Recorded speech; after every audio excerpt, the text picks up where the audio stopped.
तुम्ही 60च्या आत होता ना जेवढे, तुम्ही एक 8 दिवस रेग्युलर करा, तुमचे लगेच 90च्या वर जात आहे. कारण चुकणारे प्रश्न आहे तिथं सायंटिफिक वैज्ञानिक दृष्टीनं कशा पद्धतीनं सोडवणं असतं हे अपेक्षित लक्षात आलं. गणित कशा पद्धतीने सोडवायचं लक्षात आलं. तुमचे मार्क वाढणार आहेत.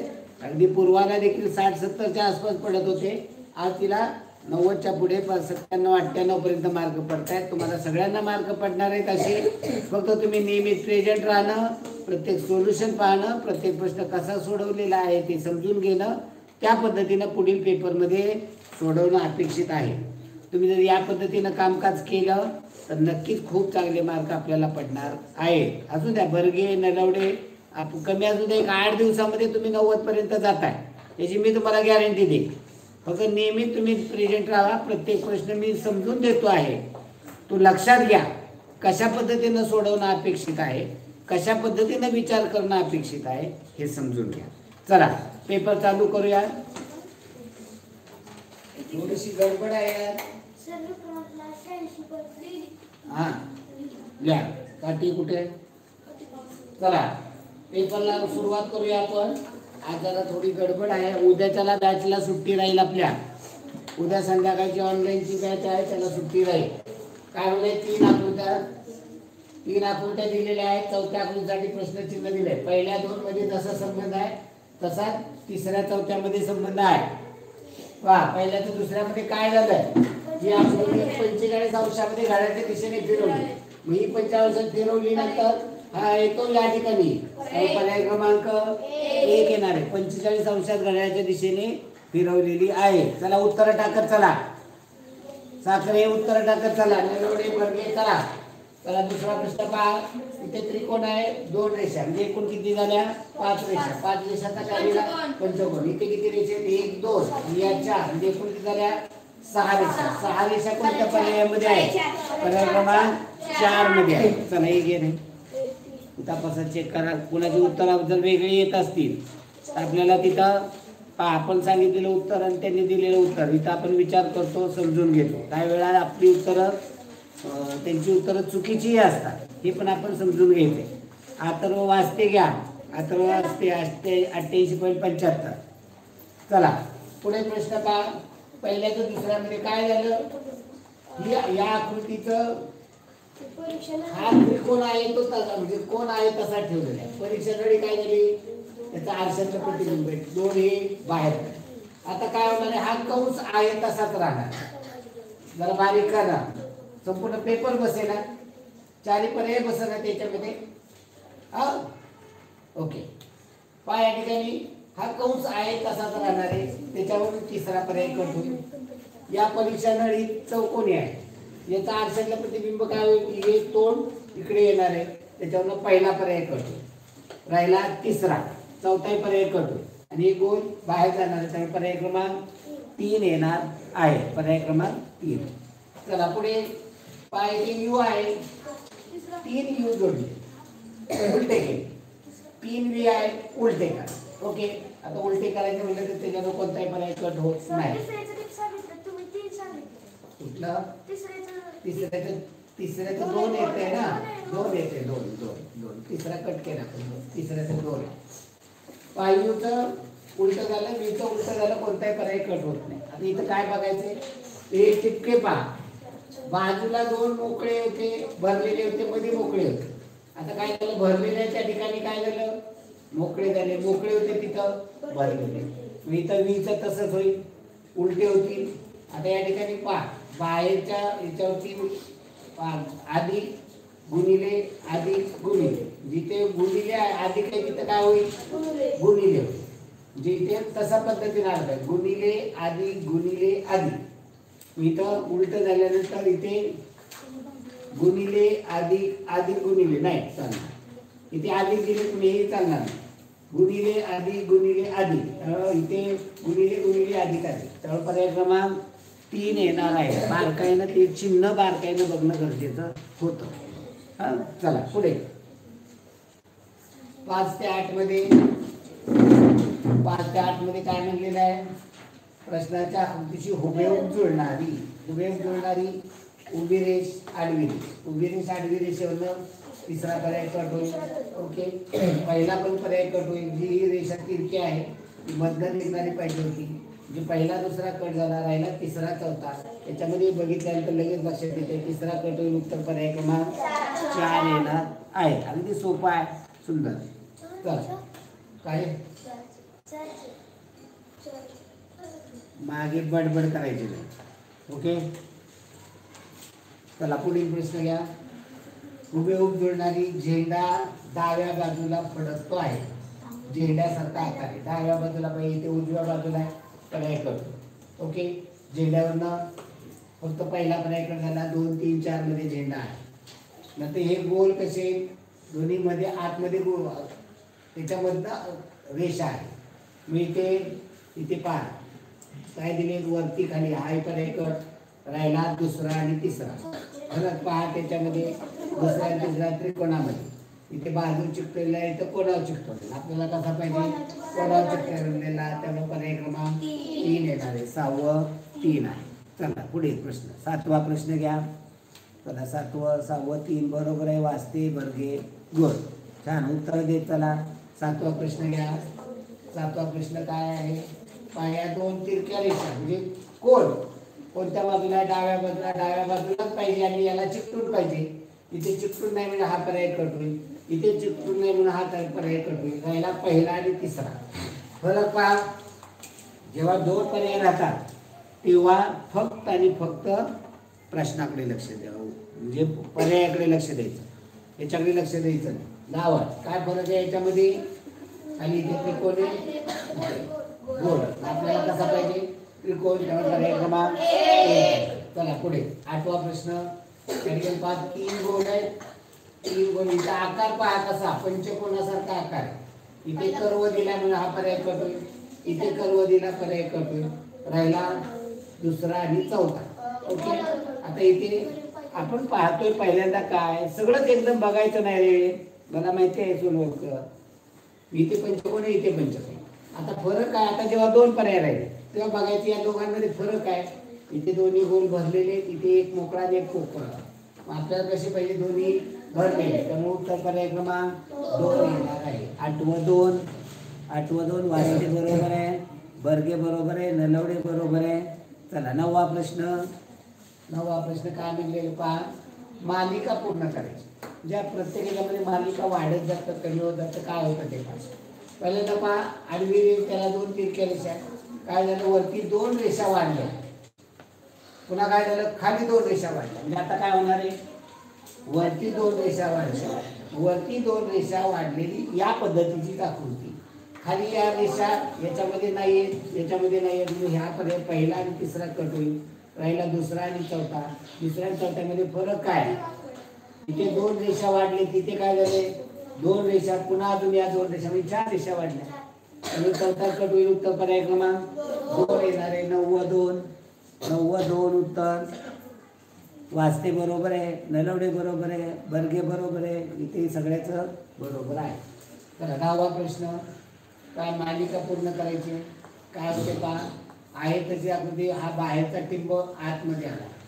खालची ही रेषा गेली, इथे अधिकचं चिन्ह आलं.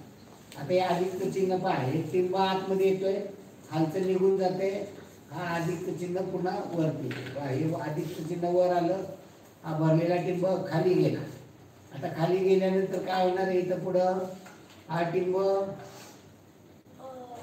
खाली बाहेर, इथे बाहेर आलाय ना, मग तो इथे हा टिंब बाहेर येईल खाली. आणि हा अधिकचं चिन्ह आहे ते आतमध्ये जाईल. आता इथे अधिकचं चिन्ह वरचं पाय, वरचं इथे आतमध्ये गेलं होतं. म्हणजे एका वेळी एकच बदलते. वरचं टिंब आतमध्ये गेला, खालचं निघून गेलं. हा टिंब खाली सरला, अधिकचं चिन्ह वरती सरले. हा टिंब खाली जाईल, त्याच्यावर कोणते पर्याय कट होतील, पहिला पर्याय कट होईल, चौथा पर्याय कट होईल. आता राहिला दुसरा तिसरा. आता आतमध्ये येणं अपेक्षित होतं, पण आलंय का इथे नाही. मी इथे काय दाखवलंय, हे उजवीकडे फिरलंय आणि हे वरती आहे तिथं. मग आहे तिथंच राहील का रे, म्हणजे ते काय होते, हे बाहेरचं जे आहे अधिकचं चिन्ह पहिल्यांदा नव्हतं, ते इथं आलं, वर गेलं म्हणजे इथे उजवीकडे यायला पाहिजे. तर उत्तर पर्याय क्रमांक 2 यायला पाहिजे. काय दिले उत्तर पर्याय क्रमांक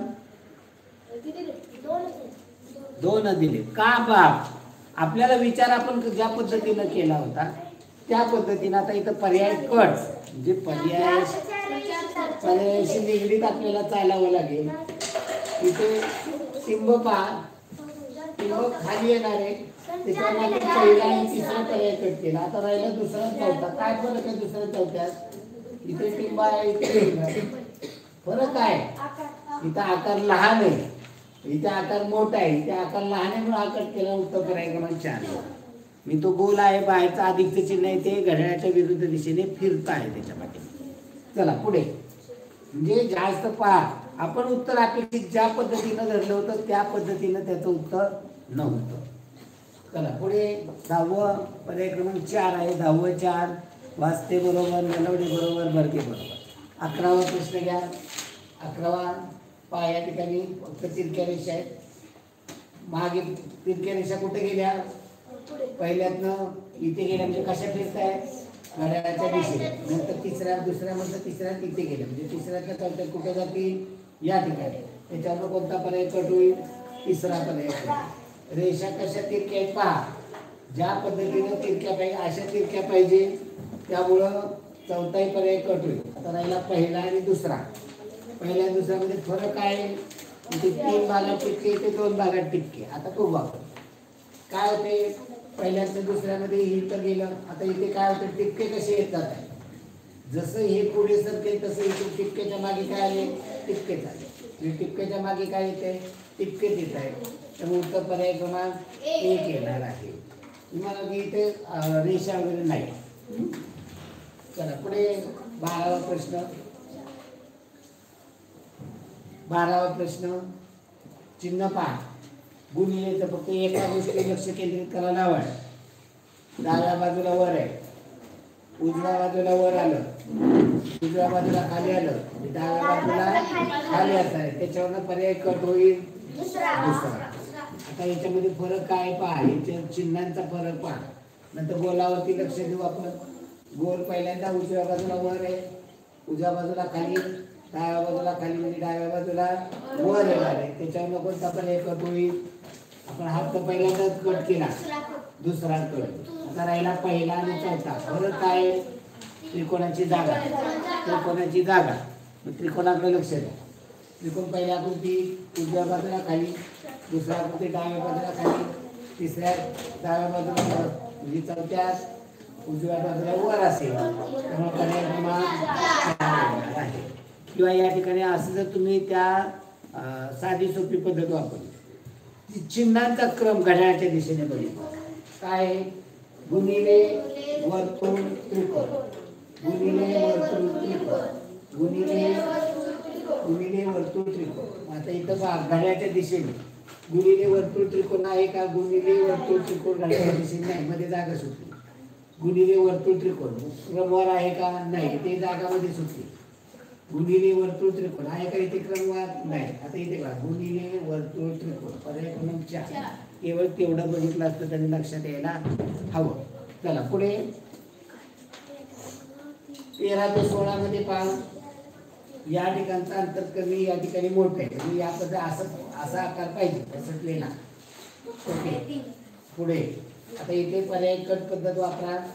ही पर्याय कट पद्धत वापरल्याशिवाय आपल्याला उपयोग होत. आता इथे सरळ रेषा अशी येणार नाही, म्हणजे पहिल्या दुसरा पर्याय कट.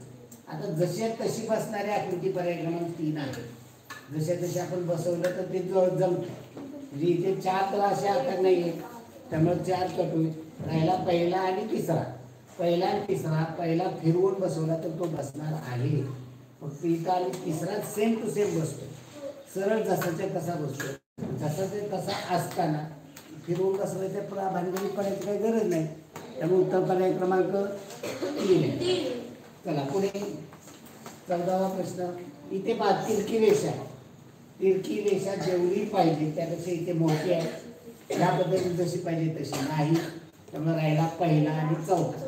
आता पहिल्या आणि चौथ्यामध्ये फरक शोधा. इथली रेष पहा, या ठिकाणचं ही रेष पहा. आपल्याला कशा पद्धतीनं पाहिजे.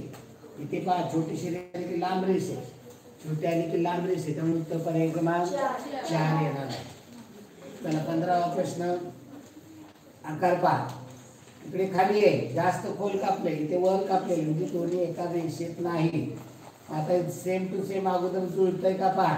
पर्याय क्रमांक 3 सेम टू सेम जुळणार, मग तो आहे का, जुळतो का, जुळतो आहे. आता हा जुळणार नाही, हा जुळणार. आता हा जुळायला फिरवून घ्यावा लागेल, फिरवून जमणार आहे सेम, परंतु सेम टू सेम असताना फिरवून घेण्याचा प्रयत्न करायची काय गरज नाही. त्यामुळे उत्तर पर्याय क्रमांक 3 जास्त योग्य आहे. चला पुढे 16वा प्रश्न. या ठिकाणी पहा, हा आकार पहा कापलेला, म्हणजे या पद्धतीचा आकार बसणार. हा बसेल का तिथं, नाही. हा बसेल का, आता राहिला दुसरा आणि तिसरा, परत हा बसेल का, उत्तर पर्याय क्रमांक 2 येणार आहे. एवढं सोपं देखील येतं. 16चं 2, 16 2 वाजते बरोबर आहे, माने पूर्वा बरोबर आहे, हां नलवडे बरोबर आहे. चला 17वा प्रश्न घ्या. 17वा प्रश्न काय म्हणलेलं आहे, निराळी आकृती. एक आकृती निराळी आहे. आता इथे काय फरक, वेगळी चिन्ह आले असं पहा बरं. पहा आता चिन्ह कशी बघायची, घड्याळाच्या दिशेने पाहिजे. एकच चिन्ह आहे तर वेगळं चिन्ह आलं असेल तर बरं एकच करायचं. घड्याळाच्या दिशेने पाहिलं तर काय पाहिजे, तुला सुरुवातीला अगदी सोपी पद्धत. समोरासमोरची चिन्ह पहा. आधीच्या समोर काय, भरलेला गोल. आता इथं पाहिलं गुणिलेची 2 चिन्ह आहेत, आधीची 2 चिन्ह. चिन्हावरनं कट करता येते का, नाही. मग पहा, अधिकच्या समोर भरलेला, अधिकच्या समोर भरलेला आहे ना गोल, नाही. अधिकच्या समोर भरलेला आहे, अधिकच्या समोर भरलेला आहे. त्यामुळे उत्तर पर्याय क्रमांक 2 येणार. किंवा घड्याळाच्या दिशेने बघितलं असतं तर काय आलं असतं पहा, घड्याळाच्या दिशेने अधिक कंस भरलेला गोल बरोबर चिन्ह, अधिक कंस भरलेला गोल बरोबर चिन्ह, अधिक कंस, अधिक कंस भरलेला गोल बरोबर, अधिक नंतर कंस,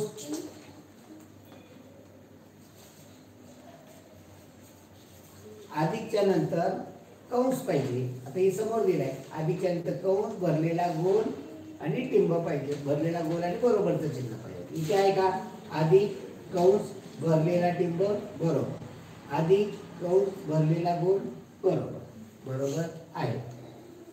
चला पुढे थोडंसं मोठं कर, मागाशी केलं एवढं मोठं की पर्याय त्यात बसणार. वाढवा अजून थोडा, हा झूम केल्यानंतर एवढी सोय असताना आपल्याकडे. आता पहा याच्यामध्ये 2 उलटे 2 सरळे, उलट सुलटवरनं काढता येईल का, नाही काढता येईल. मग काय बघितलं पाहिजे इथे, याच्यामध्ये काय फरक आहे. याच्या आतमध्ये काय, भरलेला टिंब, याच्या आतमध्ये भरलेला टिंब, याच्या आतमध्ये चौकोन, याच्या आतमध्ये भरलेला टिंब, कोणता वेगळा निघेल, चला इथे 5 3 आडव्या, म्हणजे 3 आणि 2 5 रेषा, पण त्यातल्या 3 अशा घेतल्या तर 2 अशा, 3 आणि 2 अशा एका ह्याच्यामध्ये नाही. इथे 3 रेषा 2 रेषा, इथे काय 4 रेषा आणि 1 रेषा, इथे काय 3 रेषा आणि 4 रेषा. म्हणजे आता इथे पहा रेषावर, हा सगळीकडे रेषा बघितल्या तर इथे एकूण रेषा. आता पहा 3 आणि 2 अशावरनं बघितलं तर येते का वेगळा पर्याय, नाही. इथे एकूण रेषा किती 5, इथे 5, इथे 5, इथे 5 7 आहे, म्हणून वेगळं कोणतं निघेल, पर्याय क्रमांक 4, 7 रेषा आहेत. चला पुढे 22वा प्रश्न काय, कंसामध्ये डोकं आहे ते वरचं अर्ध रंगवलेलं आहे. इथे डोकं किती रंगवलं आहे, पाऊण रंगवलं, इथे अर्ध, इथे आता इथे वरचं डोकं रंगवलेलं असं म्हणून चालेल का, अर्ध भाग अर्ध भाग अर्ध रंगवलेलं, इथे पाऊण आहे. त्यामुळे 20व 2 20 2 बर्गे बरोबर आहे, वाजते बरोबर आहे. बरं बोला, इकडं कोपऱ्यात बसतील काय आहे, हा चला 21 ते 24 पहा. 21 हे काय म्हणले, दिशा न बदलता वगळलेल्या भागात कोणते, म्हणजे या ठिकाणी आरशातलं प्रतिबिंब आणि पाण्याच्या प्रतिबिंबाशी संबंधित असतं. पहिल्याचं 3, दुसऱ्यामध्ये काय आरशात, तिसऱ्याच्या चौथ्यामध्ये म्हणजे हा गोल कसा येणार आहे पहा, इकडून असा येणार, त्याच्यावरनं पहिला पर्याय कट होईल, पहिलाच पर्याय त्याच्यावरनं कट होईल. राहिला दुसरा तिसरा चौथा चौथ्यामध्ये खालचा इथे आडवी रेषा पाहिजे, इथे कर्व भाग आहे म्हणून हा कट होईल. राहिला दुसरा आणि तिसरा, फरक बारकाईने पहा. दुसरा आणि तिसरा इथे कर्व रेषा, इथे सरळ रेषा. आपल्याला कशी पाहिजे? कर्व रेषा पाहिजे. त्यामुळे उत्तर पर्याय क्रमांक 2 येणार आहे. चला पुढे 22वा प्रश्न पहा. इथं पहिल्या तर दुसऱ्यामध्ये काय संबंध आहे? काहीही नाही. दुसऱ्याचा तिसऱ्यामध्ये पाण्याचं प्रतिबिंब आहे. हे तिरकं येतं इथं पाण्याचं प्रतिबिंब. याचं पहिल्या तर चौथ्यामध्ये येणार ही रेष सरळ येणार, ही रेष सरळ येणारी. मी तर कोणत्या याच्यामध्ये सरळ येणारी आहे? तर इथे हा पर्याय कट होईल. याच्यामध्ये आहे सरळ पहिल्या दुसऱ्या तिसऱ्या चौथ्यामध्ये. मग आता पाहायचा फरक पहा. इथे पायी आडवी रेष या कोपऱ्यात येते, या कोपऱ्यात येते, त्याच्यामुळे दुसरा पर्याय कट होतो, चौथा पण कट होतो. उत्तर पर्याय क्रमांक 3 येणार आहे. एका गोष्टीवर लक्ष केंद्रित करा. एक गोष्ट महत्वाची आहे, त्याच्यावर लक्ष केंद्रित केलं आपल्याला अडचण येणार नाही. चला 23वा प्रश्न.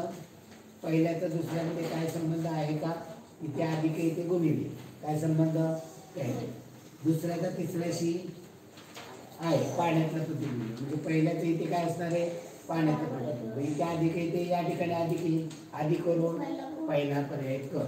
आता इथे 5 चौकोन आहे, इथे पहा हा चौकोन खाली इथे येतो, म्हणजे याचं पाण्यातलं प्रतिबिंब फक्त चौकोनाचं इथं येणार आहे. ही रेष उभी येणार, जी इथे या कोपऱ्यामध्ये पाहिजे आणि उभी रेष. त्यामुळे दुसरा कट होईल, तिसरा कट होईल, कारण रेष वर्ण पाहिजे होती. उत्तर पर्याय क्रमांक 4 येणार आहे.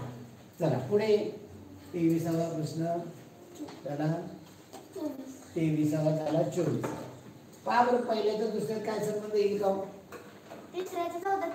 हा, तर दुसऱ्याचं तिसऱ्यामध्ये याचं ही उचलून मांडलेली अशी.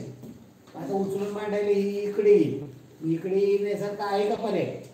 उचलून जर मांडली तर या कोपऱ्यात येईल, आहे का तसं? नाही. मग याला काय म्हणायचं? 180 अंशात पाण्याचं प्रतिबिंब इथे. आता इथं पाण्याचं प्रतिबिंब तेवढंच याच्यामध्ये म्हणलं तरी येऊ शकतं. या ठिकाणी येणारी आकृती या ठिकाणी येणार आहे, त्यामुळे या ठिकाणी हा कंस पूर्ण होईल. आणि हे आहे ते या ठिकाणी, त्याच्यावरनं पहिला कट होतोय, दुसरा कट होतोय. उत्तर पर्याय क्रमांक 3 येणार आहे. म्हणजे कशा पद्धतीने विचार करावे लागतात, वेगवेगळ्या अँगलने विचार करावे लागतात, त्याशिवाय पर्याय नाही. चला 25वा प्रश्न. आरशातलं प्रतिबिंब बाण उजवीकडे जातोय, आता डावीकडे जाणार आहे, त्याच्यावरून दुसरा पर्याय कट होईल. ओके. आता हे पहा, तुळशीचं हे म्हणलं हा गोल पाहिला तर तो इकडे, त्याच्यावरून कोणताही पर्याय कट होत नाही. आता फरक काय आहे? तर या काठीमध्ये, या काठीमध्ये ही काठी खाली वळलेलीच पाहिजे. सगळीकडे काठी खाली वळलेलीच आहे, त्याच्यावर कोणता पर्याय कट नाही, कोणता कट होत. म्हणजे राहिला पहिला तिसरा चौथा. फरक पहा. तर इथे इकडल्या बाजूची काठी म्हणजे जेव्हा ही पुढं खाली वळते तर मागची 2 रेषा त्याला जोडलेल्या आहेत. आपण पहिल्या कोणता पर्याय दुसरा कट केला होता. मागे आपल्याला काय 2 रेषा, इथे मागे बी तशीच काठी दिली, म्हणजे हा पर्याय कट होईल. इथे मागे काठी दिली. उत्तर पर्याय क्रमांक 3 येणार आहे. 25 3. 26वा पहा. हा काटकोन त्रिकोण आहे, मध्ये उभी म्हणजे त्रिकोण आहे, त्याच्यामध्ये मध्ये उभी रेष आहे. ही उजव्या बाजूला आहे, आता डाव्या बाजूला या पद्धतीची रेष आली पाहिजे. उत्तर पर्याय क्रमांक 2 मध्ये आहे, त्यामुळे 26चं 2. 27वा प्रश्न पहा. हा जो छोटा आहे कोणत्या बाजूला आहे? डाव्या बाजूला. तो कुणीकडे येणार? उजव्या बाजूला. त्याच्यामुळे पहिला दुसरा तिसरा क्रमांक. उत्तर पर्याय क्रमांक 4 येणार आहे. चला पुढे आयत आहे, खाली त्रिकोण आहे, ते गोल आहे. मग आयत इथे उजव्या बाजूला आहे, तो डाव्या बाजूला येईल, त्याच्यावर पहिला पर्याय कट होईल, दुसरा पर्याय कट होईल, राहिला तिसरा चौथा. आता तिसऱ्या चौथ्यामध्ये फरक शोधा. आयत बरोबर आहे, त्रिकोण बरोबर आहे, फरक कशात आहे? गोल आणि त्रिकोण. कुठे आहे? इथे पहा. इकडे डाव्या बाजूला म्हणजे आता उजव्या बाजूला येणार, कारण पर्याय क्रमांक 3 येणार आहे. उत्तर पर्याय क्रमांक 3 आहे. 28चं 3 आहे. 28चं 3 वर्ग बरोबर आहे, वास्ते बरोबर आहे, जाधव बरोबर आहे. 29वा प्रश्न घ्या. 29वा प्रश्न. 29वा प्रश्न पहा. घडी केलेली आहे, पंच केलेला आहे. आता इथे इकडून घडी केली तर इकडपर्यंत इथपर्यंत, इकडून मी घडी केली तर ती इथपर्यंत म्हणजे मध्यापर्यंत आले असं सांगा. आता या पंच केल्यामध्ये इथे वर्तुळ, चौकोन, गोल टाकला. आता ही घडी जेव्हा इकडे उडेल तेव्हा हा गोल इथे येणार आहे वरती, आणि ही घडी इकडे उडेल तेव्हा हा गोल इथे येणार आहे. हे चौकोन कोणीकडे येणार नाही. चौकोन कसा आहे? आडवा. आता इथं आडवा पर्याय कुठेच दिला नाही. इथे कसा दाखवलाय? आडवा. म्हणजे तो कसा आहे? कोणावरती. मी चौकोनावर काढायचं का उत्तर? नाही. या गोलाच्या शेजारी वरती इथे 2 गोल पाहिजे, तर खाली इथे 2 गोल पाहिजे. असं कुठे आहे? पर्याय क्रमांक 3 मध्ये आहे. अशा गोष्टीत फसायचं नाही. प्रश्नपत्रिकेमधल्या चुका असतात, खूप चुका येतात प्रश्नपत्रिकेमध्ये.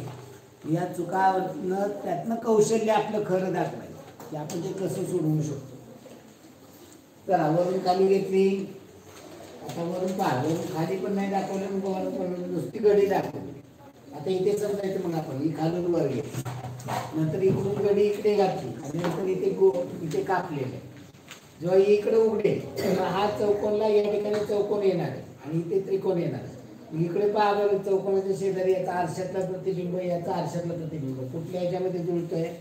पर्याय क्रमांक 2 मध्ये आणि पर्याय क्रमांक 3 मध्ये. राहिला पहिला आणि चौथा पर्याय करतो. आता पहिल्या, दुसऱ्या आणि चौथ्यामध्ये फरक काय आहे शोधा. दुसऱ्या आणि चौथ्यामध्ये फरक काय आहे शोधा. तर इथे जो आकार होतोय तो पंचकोन दाखवला. आता इथे कट केलेला आहे म्हणल्यानंतर हे उघडल्यानंतर हे जुळून जाईल का? इतर रेष दाखवायला हवे होते, दाखवले का? नाही. ती पर्याय क्रमांक 3 मध्ये. तर उत्तर काय? पर्याय क्रमांक का 2 येणार?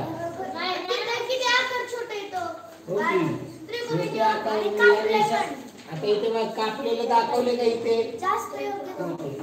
एक मिनिट मला सांगा, हे कापलेलं दाखवलेलं आहे का?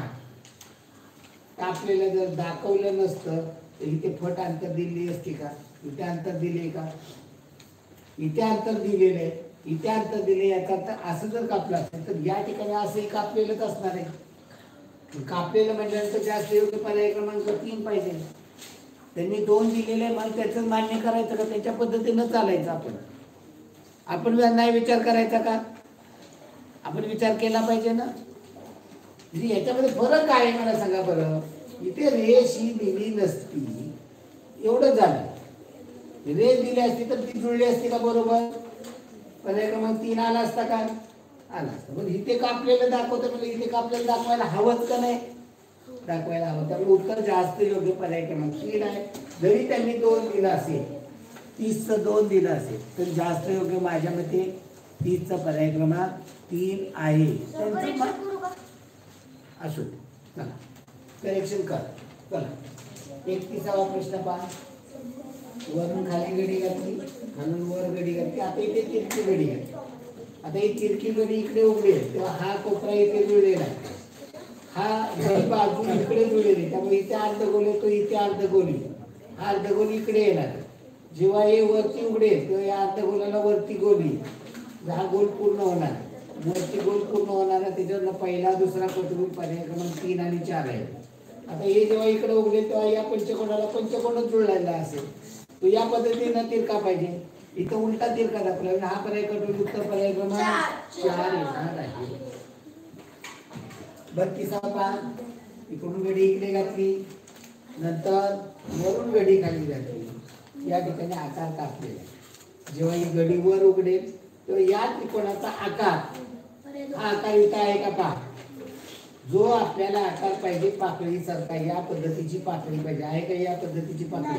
नाही. इथं आहे का? आहे. इथं आहे का त्या पद्धतीची पाकळी? नाही. आता इथे आहे. म्हणजे पहिला आणि तिसरा पर्याय करू. आता राहिला दुसरा आणि चौथा. आकार कागदाचा कसा आहे? गोल. इथे कागदाचा आकार कुठे गेला? निघून. दाखवलेलाच नाही म्हणून हा पर्याय कट करून उत्तर पर्याय क्रमांक 2 घेणं गरजेचं आहे. चला पुढे 33 ते 36 मध्ये काय म्हणलेले आहे? प्रश्नाकृतीमध्ये दिलेले तुकडे जोडायचे आहे. तुकडे पाव भागाचे 4 वर्तुळाचे 4 भाग आहेत का? सगळ्यात याच्यावर पर्याय कट करता येतो का? नाही. मग बघायचं आतल्या आकारावरून. आता या त्या ठिकाणी पहा, आता हे अधिक चिन्ह आहे आपल्याला असं दिसते. फिरवलं तर काय होणार आहे? ते गुणिलेचं पण होणार आहे. म्हणजे अधिक गुणिले याच्यावर कोणता पर्याय कट करता येईल का? नाही. गोलावरनं बघितलं, गोल सगळीकडे गोल आहे. आता हे आकार पहा कसे जुळवायचे आहे. हे आकार जर तुम्ही हा आकार फिरवून लावला, त्याला जर समोरासमोर घ्यायचं म्हणलं, समोरासमोर जर हा आकार घेतला, असा जर केला तर हा सी जुळतो का? तिरका जर केला या पद्धतीने तर होतो. हा इकडे लावला तर आता हे काय असा लावता येणार? तो आकार कसा जुळवावा लागेल हे समजून घ्या. तर तो जर आकार जर या रेषेला ही रेष जुळवता, ही रेष जुळवता येईल का? इथे नाही. हा फिरवावा लागेल आणि याला हा जुळवावा लागेल. हा जुळवता हा सी इकडे तोड करून, हा सी देखील तिकडे तोड करून, एका बाजूला दोन्ही सी ची तोंड पाहिजे. इथे काय झाले? उलटी सुलटी, हा चालणार नाही. आता इथे सी ची तोंड पहा, एक आडवा आहे, एक आडवा उलटा आहे, उभा आहे, इथं चालणार नाही. इथे पहा, एक तिरका आहे, एक या पद्धतीने. हा त्रिकोण जर आपण इथे जोडायचं म्हणलं, खाली जोडायचं म्हणलं तर उत्तर याच्यामध्ये हा त्रिकोण या ठिकाणी जर असं जोडायचं म्हणलं तर हा कसा फिरेल? या पद्धतीने फिरेल. आता 1 आणि 2 राहिले, 3 आणि 4 पर्याय कट होते. ओके. आता पहा 1 आणि 2 मध्ये जास्त योग्य कोणता आहे? आता कुठला कुठे जोडला पाहिजे? गोल कुठे येईल? गुणिलेचं चिन्हाचा कुठे येईल? आता गुणिले चिन्ह आपल्याला महत्वाचं नाही, अधिक किंवा गुणिले होते. जर आकार जर आपण हा सरळ केला, म्हणजे हा आकार जर आपण इथे जोडायचं म्हणलं, असा फिरवला तर काय होईल? गुणिले. म्हणजे इथं काय होते? अधिक. म्हणजे हा कट होईल. उत्तर पर्याय क्रमांक 2. सगळ्यात अवघड प्रश्न होता आजचा हा. अवघड प्रश्न विचार करायला लावणारा. त्यामुळं उत्तर 2 येईल. 33चं 2 आहे. 33चं 2 उत्तर नलावडेंनी बरोबर दिलेलं आहे. 33चं 2 जाधवचं. ओके, बघू ना करेक्शन, बघू ना, बघू अडचण नाही. क 5 वेळा दिला, क ख ग ग दिले, ग 4 वेळा दिला. इथे क ख ग क 4. काय म्हणलेलं आहे याच्यामध्ये? प्रश्न काय आहे? तुकडे जोडा आहे ना. तुकडे जोडायला किती चौक क येतील? 5. आता 5 क आहे का याच्यात? इथं आहेत का? इथे आहेत का? इथे 4 होते. किती पाहिजे होते? 5. करेक्शन आहे, पण तिथं काय करेक्शन म्हणजे काय? करेक्शन म्हणजे काय करायचं? फक्त टाकावा लागेल. जास्त योग्य कोणता आहे? पर्याय कट पद्धत वापरायची. 1 2 3 कसा जोडू शकणार आहे का? मग हे जर तुमच्या नजरेला कळत नसेल, करेक्शन म्हणजे काय? काही गोष्टीमध्ये करेक्शन करणं ठीक आहे, काही गोष्टीमध्ये करेक्शन नाही करत बसायचं आपण. हे आपल्या डोळ्यांनी जास्त योग्य पर्याय कट पद्धत वापराय. हे येऊ शकणार का? पहिला दुसरा तिसरा कसाच येणार नाही. मग काय करेक्शन तिथं म्हणत बसायचं? चला पुढे. परीक्षेला तुम्ही म्हणणार काय सर याच्यामध्ये कनेक्शन? तुम्हाला तिथं काय ते सांगून देणार नाही. चला पहा, 2 काटकोन त्रिकोण आहेत, एक लघुकोन त्रिकोण. 2 काटकोन त्रिकोण पाहिजे. या 2 काटकोन त्रिकोण आहेत. एक चौरस दिला आहे, चौकोन दिले. चौकोन आहे का यात आकार? नाही. म्हणजे हा पर्याय कट होईल. या चौकोन आकार आहे का? नाही. हे चौकोन आकार म्हणजे याच्यात चौकोनी, या चौकोनी, या चौकोनी चौकोन येणार नाही. म्हणजे चौकोन कट होईल. राहिले पाहिजे 2 काटकोन त्रिकोण जोडले, वर त्रिकोण जोडला. उत्तर पर्याय क्रमांक 3 आहे. हा 2 येणार आहे. चला पहा, इथे आकार चौकोन आहे. भरलेल्या टिंबावरून दुसरा तिसरा. आता आकार जे पाहिजे चौकोन, चौकोनामध्ये पुन्हा चौकोन, गोल. आता पहा इथे चौकोनात चौकोन आहे का दुसरा? नाही. गोल आहे. म्हणजे त्रिकोण दाखवलेला आहे. त्रिकोण आहे का याच्यात? मग चालेल का? यातला त्रिकोण नाही, याच्यामध्ये त्रिकोण दाखवला म्हणजे हा पर्याय कठीण उत्तर पर्याय क्रमांक 1 येणार. चला 37 ते 40 मध्ये लपलेली आकृती शोधा. 37 ते 40 मध्ये लपलेली आकृती शोधा. 37. ओके, गुड, छान उत्तर टाकताय. चला 37वा प्रश्न पहा.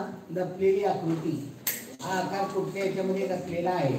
आता हे घराचे दरवाजा म्हणलं तर जर तुम्ही याला गेला असेल रायगडावरती, तर रायगडाच्या दरवाजा राजवाड्याच्या बाहेर अशा पद्धतीनं आहे रचना. या पद्धतीचा आकार येत आहे का? येत आहे का? येत आहे का? या ठिकाणी पर्याय क्रमांक 4 आहे. रायगडावरती या पद्धतीचा आहे महाराजांचा राजवाड्यासमोर.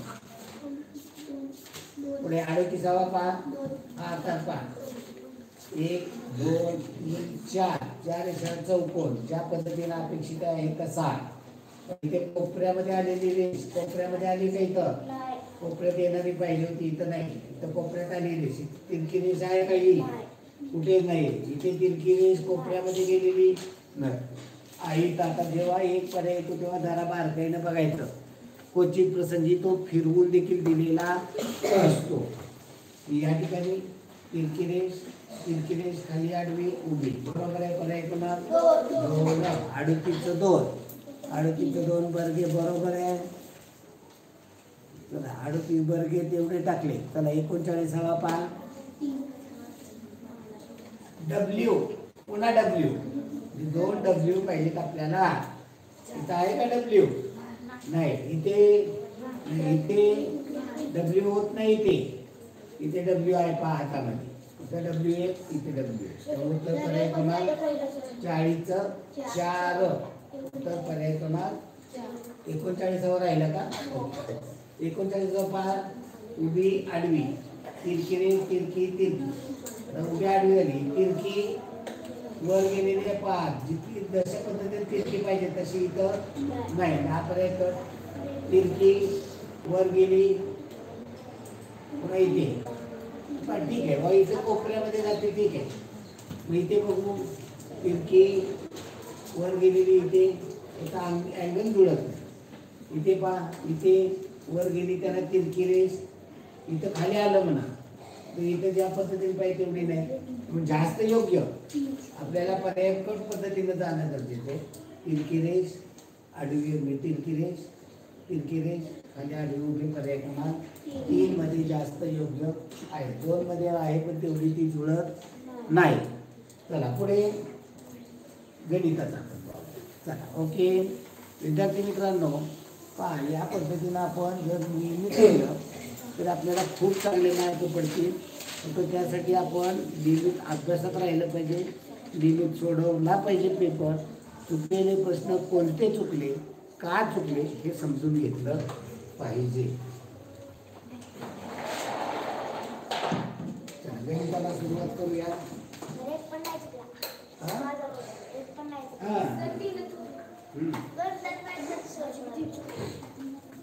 आता तुम्ही लागला हो गणितात मार्क चुकत. पहिल्यांदा गणितामध्ये तर सगळे मार्क जात होते, त्यापेक्षा सगळ्यात जास्त मार्क मराठीत जातात, गणितात जात नाही. का राहील? कुठं जात आहे मार्क? मराठीमध्ये. का जात आहे? वाचनच नाही पुरेसे. म्हणजे रोज जर तुम्ही पहिल्यापासून रोज शब्दाचे अर्थ कळण्यासाठी वाचन खूप असणं गरजेचं आहे. तुम्ही जर रोज वाचत असता तर काय अडचण आलेली असते. यावर्षी आपण जे करतोय ना त्याच्यावर काम करतोय. मेन काय अडचण येते? मराठीची, इंग्रजीची, वाचन नाही. त्यामुळं तुम्ही जर रोज एक गोष्ट तुम्ही वाचली तर तुमची शब्दसंपत्ती खूप वाढेल. मी तुम्हाला उदाहरण देतो. मी रामवाडीच्या मुलीचं दररोज ती शाळेमध्ये काय करायची? शाळा तिच्या घराच्या जवळ होती. आता ग्रामीण भागामध्ये शिक्षक शाळेची चावी बरोबर घेऊन जात नाही, तिथे त्या जवळच्या घरामध्ये ठेवतात. जो लवकर येईल तो विद्यार्थी शाळा उघडतो, वर्ग झाडणं वगैरे पोरं करतात, तिथे काही शिपाई वगैरे नसतात. जो लवकर येईल तो वर्ग झाडून वगैरे तयार ठेवतात. मग ही मुलगी काय करायची? सकाळी तिची आई 8 वाजता कामावर जायची. तिचे वडील टमटमवर सकाळी 6 वाजता फलटणमध्ये यायचे जेवण करून, डबा बांधून. ही मुलगी 8 वाजता आपली छोट्या बहिणीला, भावाला, या सगळ्या वडिलांना घेऊन शाळेत यायची. वर्ग झाडायचा वगैरे. आणि मग काय करायची, ते कपाट उघडायची, कपाटातून गोष्टीची पुस्तकं काढून वाचायची. आता शाळेमध्ये OBBची पुस्तकं होती गोष्टीची, 100-200 पुस्तकाचा गट्टा मिळालेला आहे प्रत्येक शाळेत. मग ही पुस्तकं काढायची, वाचत बसायची. तिनं त्या 200 पुस्तकाचं पारायण केलं होतं. पारायण म्हणजे रोज करणे. रोज पुस्तकं 4-4, 5-5, 8-8, 10-10 पुस्तकं वाचत. त्यामुळे तिची काय झाली, भाषा प्रचंड शब्दसंपत्ती वाढली. त्यामुळं तिच्यामध्ये खूप मोठे मराठी. कसाही प्रश्न विचारला कधी ती फसायची नाही. ती माझ्याकडे क्लासला उशीर आलेली, अगदी दिवाळीच्या अगोदर, दिवाळीमध्ये आली, पण मराठीमध्ये तिनं कधीच पहिल्यापासून क्लास करणाऱ्या मुलाला हात धरून दिला नाही. कधी तिला 25 पैकी 25च्या खाली आले नाही तिला. जास्त योग्य पर्याय कट असा विचार करून तिचे जायचे गणितामध्ये. गणिताची तयारी झाली, लागली 100%. आपल्याकडे हीच अडचण आहे, तुम्ही शाळेच्या पुस्तकाशिवाय बाहेरचं काही वाचायला तयार नाही. त्यामुळे तुमचे मराठीमध्ये मार्क जातात. चला, पहिला प्रश्न 41. 2 किलो तांदळाची किंमत 3 किलो गव्हा इतकी. या 2 किलो तांदूळ बरोबर 3 किलो गहू. गहू 3 किलो. एकाची किंमत दिलेली असते. 1 किलो गव्हाची किंमत 8 रुपये. 3 किलो गव्हाची 8 24 रुपयात 2 किलो काय येणार आहे, तांदूळ. 2 किलो तांदळाची किंमत 24 रुपये झाली. 1 किलो तांदळाची किंमत, हे 24 गुणिले तिकडे पाठवले, भागिले 24 भागिले 2 काय येणार आहे, 12 रुपये. 2 संख्यांचा मसावी आणि नसावी अनुक्रमे 6 आणि 72 आहे. एक संख्या 18 असेल तर दुसरी संख्या पहिली संख्या गुणिले दुसरी संख्या माहित आहे, एक्स मांडली, बरोबर लसावी गुणिले मसावी. लसावी 72 आहे, मसावी 6. एक्सची किंमत काय, मोकळा करा. एक्सला 18 गुणिले तिकडे पाठवले, भागिले एक्स बरोबर 72 गुणिले 6 भागिले 18. 4 दुसरी संख्या 24 आहे. पुढे 43वा प्रश्न. 43वा 42वा पर्याय क्रमांक 3 आहे. चला 43वा प्रश्न. दर साल दर शिकला 12 रुपये सरळ व्याजाने श्याम 800 रुपये उसने देतो. 5 वर्षांत त्याला व्याजाचे मिळतात, म्हणजे व्याज काढायचं. 800 रुपयाचं 12% दराने 5 वर्षांत व्याज बरोबर दर गुणिले दर 12% कालावधी 5 वर्ष भागिले 100. 2 शून्याला 2 शून्य, 12 पंचे 60, 60 गुणिले 8, 48. चला पुढे. एका वर्गातील 3 मुलांचे सरासरी वय 13.5 वर्ष आहे. पहिल्या दोघांच्या वयाची बेरीज 25 वर्ष तर तिसऱ्या मुलाचे वय. आता तिघा मुलांची सरासरी 13.5, त्याला व्यवहारामध्ये काय म्हणतात, 13.5. किती जणांची सरासरी, तिघांची, म्हणून सरासरीवर त्या 3 संख्येची बेरीज कशी करा, सरासरी गुणिले 3. मग 3 5 15 5, 3 3 9 10 0 चले 3 त्या तिघांच्या वयाची बेरीज किती येणार आहे, 40.5. पहिल्या दोघांची बेरीज दिलेली 25 वजा करायची. 25 आणि 25 असेल तर 0, 5 मधलं 0 गेले 5, शून्यामधनं 5 जात नाही, मनाचा सगळ्या देऊन टाका. 10 5 गेले 5, 4 3 गेले 1, म्हणजे तिसऱ्या मुलाचं किती आहे 15.5. व्यवहारात काय म्हणतात, 15.5 वर्षाचा आहे. 15.5 म्हणजे काय, किती रे, 15.5 वर्ष म्हणजे मला सांगा, वर्ष महिन्यात सांगा. 15.5 वर्षाची तू आहे म्हणजे किती वर्ष किती महिने, 15 वर्ष आणि 6 महिने. हा, अर्ध वर्ष म्हणजे 6 महिने, म्हणजे 15 वर्ष 6 महिने. एका सेवकाचा महिन्याचा पगार 2084 वरून 2605 पर्यंत वाढवला तर सेवकाच्या पगारातील शेकडा वाढला. 20 2084 होता तो 2605 झाला, किती वाढला, पदार्थ 4 गेले 1, शून्यात 8 जात नाही, मनात 8 गेले 2, 7 ने गेला 5 0 कितीने वाढला 500 मांडणी पाय एक माहिती होतं 2084 ला 521 रुपये वाढला तर 100ला किती शेकडा वाढ पाहिजे तर 100ला किती मान्य काय होईल x बरोबर 100 गुणिले 521 गुणिले 2084 आता इथे लक्षात आलं पाहिजे हे संक्षिप्त रूप लावणं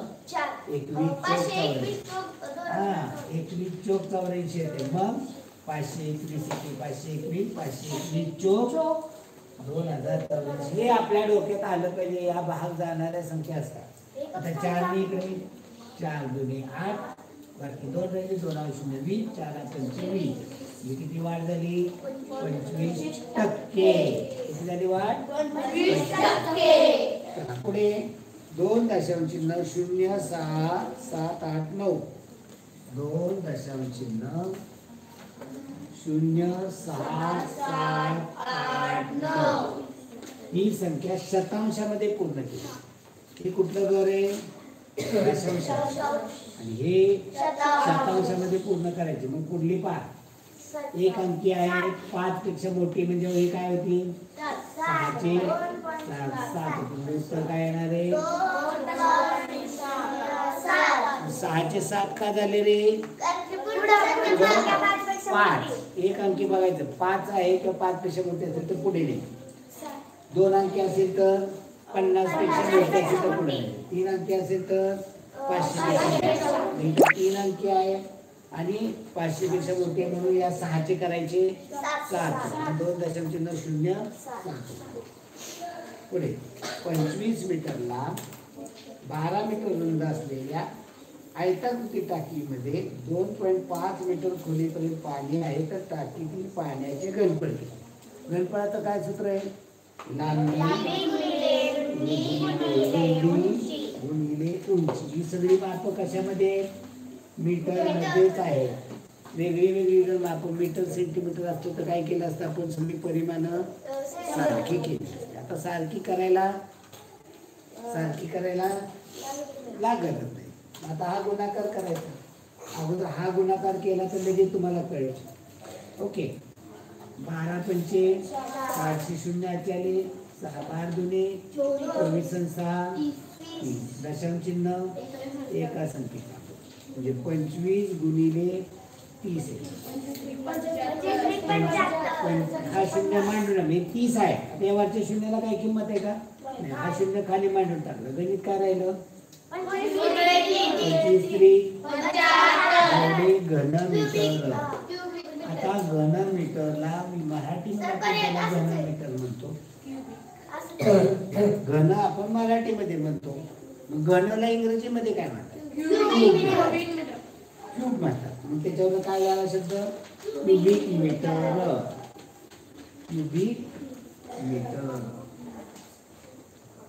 त्यामुळे 750 क्यूबिक मीटर घनफळ येणार आहे पर्याय क्रमांक 4 पुढे पहा वस्तू 750 रुपयास विकताना एका माणसाला 20% फायदा होतो तर त्या वस्तूची खरेदी किंमत आता हे सोडवताना 20% नफा कधी होतो 20% नफा त्याला झालेला आहे फायदा शब्द नफाच्या ऐवजी फायदा वापरला 20% फायदा नफा कधी होतो 100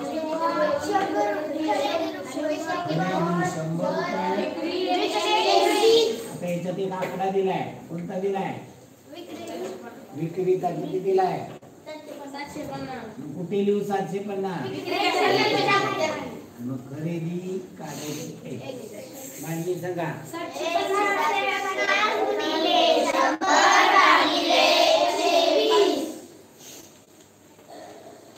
एका शून्याला एक शून्य घालवा कितीने भागता येईल 6 दुने 12 इकडे जाय का 6 ने मग 6 ने 3 चौक 12 3 दुने 6 4 दुने 8 4 25 गुणिले 25 म्हणजे 625 रुपये त्या वस्तूची खरेदी किंमत आहे. पुढे सकाळी 9:45 वाजता दिल्लीहून चंदीगडला जायला बस निघाली. 5 तासांनी 20 मिनिटे तिला दिल्लीहून चंदीगडला पोहोचायला लागले. तर बस चंदीगडला किती वाजता पोहोचली? निघालेली वेळ 9:45. त्याच्यामध्ये प्रवासाला लागलेला वेळ मिळवायचा. प्रवासाला किती वेळ लागला? 5 तास 20 मिनिटं. याची बेरीज करायची. मी ते 05 5 4 2 6 5 14 वाजून 65 मिनिटांनी पोहोच. 65 मिनिटं वाजतात का घड्याळात? या मिनिटाची काय करायची? या 65 मिनिटामधला 1 तास इकडे तासामध्ये करायचा आणि 60 मिनिटे यातनं वजा केली की राहिले किती इथे? पोचली किती वाजता? 15 वाजून 5. 15 म्हणजे 24 ताशी घालायची. 12 वजा केली की 3 वाजून 5 मिनिटे. त्याला इंग्रजीत काय म्हणतात? दुपारनंतर PM आणि दुपारी 12च्या पूर्वीच्या वेळेला AM. चला 0.3 अधिक 0.5 5 0.3 अधिक 0.5 संपूर्ण भागिले 0.2. तुला काय म्हणलं खाली? 0.2 अधिक 0.3 भागिले 0.5. आता पहिला नियम काय? कंस सोडवा. कंसाची 0.3 आणि 0.5 ची बेरीज किती? 0.8 भागिले 0.2 आणि इकडे 0.5 भागिले 0.5. आता ही गणित वेगळी वेगळी घेऊन सोडवा. वरचं वेगळं घ्या, अंश छेदामध्ये मांडून सोडवा. 0.8 भागिले 0.2.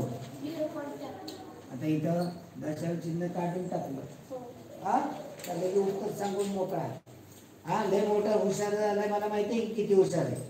नुसता पोपटासारखं बडबड बडबड करायचं लायकीचा. पहिल्यांदा दशांश चिन्ह अपूर्णांक जेव्हा येतात तेव्हा काय तुम्हाला शिकवलंय? दशांश चिन्ह. इथे वरती एक दशांश चिन्ह संख्येच्या अगोदर, खाली पण एक. वरचं एक जर पुढे नेलं काय झालं? गणित वरती 8. खालचं जर पुढे नेलं काय झालं? काय गणित काय? किती भागले? किती? 8 भागले. 8 ला 2 ने भागलं तर उत्तर काय येईल? 4. म्हणजे वरच्याचं उत्तर किती आलं? 4. इकडे खालच्याचं बघ 0.5 भागिले 0.5. ते दशांश चिन्ह काढायचं. खालचं वरचं एक घर पुढे नेलं, खालचं एक घर पुढे झालं. गणित काय झालं? 5 भागिले 5 काय उत्तर? वरच्याचं उत्तर 4 आलं, खालच्याचं 1 आलं. 4/1 म्हणजे उत्तर काय येईल? 4. हा 4 म्हणजे 4 दशांश चिन्ह 0. त्यामुळे पहिला पर्याय 4 दशांश चिन्ह 0 0. मग मला असं तिथं 4 म्हटलं 4 दशांश 0 0 कुठे येते? हा दशांश चिन्हाच्या नंतरच्या शून्याला किंमत नाही. ते जर अगोदर दशांश चिन्हाच्या आलं 0 तर त्याला किंमत आहे. का बरं? या शून्याला किंमत आहे का?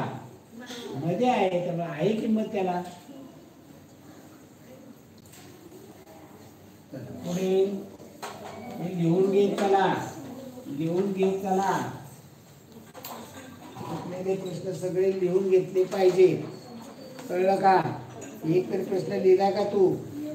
आता लिहिला का एक तरी प्रश्न? चला पुढे. एक तार वाकून एक आयत केला. त्या आयताची लांबी आणि रुंदी 50 सेंटीमीटर आणि 25 सेंटीमीटर आहे. तर तारेची लांबी एक तार होती सरळ, ती वाकवली आणि तिचा आयत केला असं. याची लांबी आहे आयताची लांबी 50 आणि रुंदी 25 सेंटीमीटर आणि आहे 25 सेंटीमीटर. मग याचा आयताची परिमिती किती? लांबी आणि रुंदीच्या बेंचीची दुप्पट. 50 25 75. 75 ची दुप्पट 150 सेंटीमीटर. पर्याय तर आहे का बघा 150 सेंटीमीटर हो. आहे. त्याचं मीटर मध्ये सांगा बरं किती होते? 1.5 मीटर. मी याचं मीटर सेंटीमीटर मीटर कसे करायचे? हे सेंटीचं शेवटचं घर सेंटी डेसी आणि मीटर. मीटर सांगायचं म्हणजे मीटरच्या नंतर दशांश. हे किती? 1.5 दीड मीटर. याला व्यवहारामध्ये म्हणतात 1.5 मीटर. पुढे एका रकमेवर 5 वर्षात दाम दुप्पट होते तर व्याजाचा दर साल दर शेकडा किती? 100 रुपयाची 200 रुपये झाले. मग यात 200 रुपये झाले, मग यात व्याज 200 रुपये मिळालं का? नाही. तर 100 रुपयाला 100 रुपये व्याज मिळालं तर दुप्पट. मग जेव्हा दुप्पट असते तेव्हा काय सूत्र आहे? सूत्र काय आहे? व्याज भागिले दर. आपल्याला काय करायचं आहे? दर काढायचा. मग इथं काय करायचं? दर बरोबर व्याज भागिले कालावधी. व्याज किती आहे? 100 आहे. कालावधी किती आहे? 5 वर्ष. 5 एके 5, 5 दुने 10 वर्ष. म्हणजे किती व्याजाचा दर? 20%. जर इथं आपल्याला कालावधी काढायचा असेल तर कालावधी बरोबर व्याज भागिले दर करायचा. हे दुप्पट झाले की 100 भागिले करायचे. 100 भागिले दर करा, 100 भागिले कालावधी करा. दुप्पट असेल तर, फक्त शब्द दुप्पट गणितात आला असेल तर. सर माझी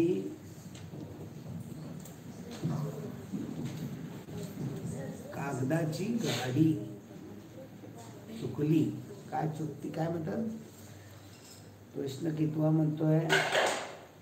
वाचते. सर माझी कागदाची गणित चुकत आहे. गणित असेल तो. ओके चला येते. कागदाची घडी. हा कागदाची गाडी नाही, घडी घडी घडी. मग इथे एक आपण सराव केला पाहिजे. आरशातले प्रतिबिंबात पाण्याचं प्रतिबिंब. पर्याय कट पद्धत वापरायची म्हणून तुम्ही नियमित प्रेझेंट राहावं वाचते. तुम्ही तुमचे मार्क चांगले वाटले. मी समजून देताना सांगतोय कागद संपूर्ण नवोदयचं जे बुद्धिमत्ता आहे हे सगळं बुद्धिमत्ता आरशा आणि पाण्याच्या प्रतिबिंबाशी निगडीत आहे. नंतर सममित पाहायचं काय? 3-4 गोष्टी फक्त लक्ष द्यायचं. आरशातलं प्रतिबिंब, पाण्यातलं प्रतिबिंब, 180 अंशात वळवलेलं आणि सममित, या 4 गोष्टी सगळी बुद्धिमत्ता आहे. चला पुढे. 7.1 अंशाचे 2 भागिले 7.1 अंशाचे 2 गुणिले 3.1 अंशाचे 4 वजा 7.1 अंशाचे 2 गुणिले 2.1 अंशाचे 4. आता इथे हा गुणाकार करावा लागेल अगोदर, नंतर वजा. कारण आपल्याला इथे काय आहे नियम? इथे आपल्याला पदावलीचा असेल तर त्यात पंचे बाहू व्यव कंस नाहीये, भागाकार पण नाहीये, गुणाकार आहे. गुणाकार अगोदर करा नंतर बेरीज वजा. मग याचं पहिल्यांदा रूपांतर पूर्णांक पूर्णांकाचं अंशामध्ये केलं पाहिजे. बेसाठी 14ने 15/2 गुणिले 4/12ने 13/4. याला जर आपण कंस टाकू म्हणजे तुमच्या लक्षात येईल. मध्ये वजा. आता इकडे बेसाठी 14ने 15/2 गुणिले 4×8ने 9/4. आता इथे आपल्याला संक्षिप्त रूप देता येते का ते द्यायचा होता. या 3ने कुठे जाते का? नाही. या 4ने कुठे जाते का? नाही. इथे या 2ने इकडे कुठे जाते का? नाही. इकडे कुठे जाते का? नाही. मग इथं अंशांशाचा छेदाचा गुणाकार करा. 4×2 8. 15 गुणिले 13 करायचं.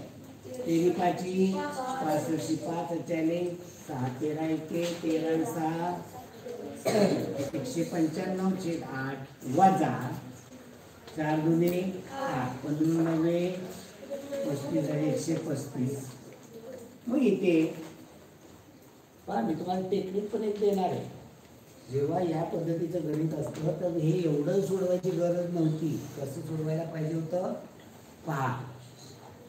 नंतर इथे वजाबाकी करायची. छेद सारखा आहे. 8 8 केले 0 राहिले मांडायचं का? नाही. 8 8 येते. 195 मधून 135 वजा करा. किती राहत आहे? 5 गेले 0 9 3 गेले 6 1 गेला 0. 60 छेद 8 संक्षिप्त करून द्या. 4 ने जाईल 4 दुने 8 4 4 15 छेद 2 म्हणजे तो पूर्ण एका पूर्णांकात केलं तर 7.1. आता हे तुम्हाला शॉर्ट मध्ये कसं सोडवायचं ते पहा. 7.5 ची 3.25 याला व्यवहारात काय म्हणतात 7.5. इथे काय म्हणतात 3.25. इथे 7.5 चे किती पटे याला पण 3.25. इथे जर कॉमन तुम्ही इथे 7.5 काढला आणि इथे 7.5 काढला तर काय झालं असतं कधी हे 7.5 कॉमन काढले राहिला असतं आतमध्ये कंसात हे काय राहिलं असतं 3.1 मध्ये चिन्ह वजा इकडे 2.1 याला व्यवहारात काय म्हणतात रे 3.25. याला व्यवहारात काय म्हणतात 3.25 चपात्या टोकल्यात आहे त्यातल्या 2.25 चपात्या तुम्ही खाल्ल्या राहिले किती 1. जे इथे 7.5 गुणिले 1 याचं उत्तर 1 येणार आहे.